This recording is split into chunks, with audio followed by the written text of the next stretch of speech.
আমরা ইনশাআল্লাহ যদি এই সুযোগ পাই মাদেরকে বাড়তি আর একটু সম্মান করব, যেটা হবে তাদের প্রতি ইনসাফ।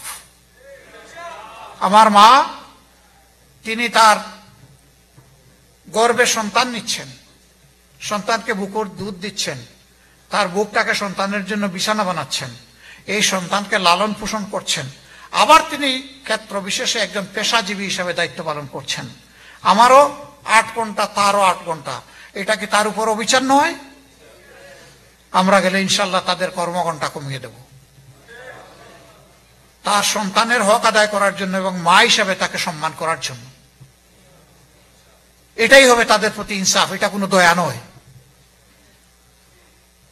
ইনশাল্লাহ আমরা যদি 8 ঘন্টার জায়গায় তাদের জন্য 5 ঘন্টা করি, তাহলে মারা এতই সিনসিয়ার, এতই কমিটেড, তারা চিন্তা করবে যে সরকার, যে দেশ আমাদেরকে এই সম্মান দিয়েছে, আমাদের উচিত 8 ঘন্টার কাজ 5 ঘন্টায় সেরে দেওয়া। মানুষকে যখন সম্মান দেওয়া হয়, তখন সেই মানুষটা পুরুষ হোক মহিলা হোক, তার সমস্ত যোগ্যতা উজাড় করে এই সম্মানের প্রতিদান দেওয়ার চেষ্টা করে।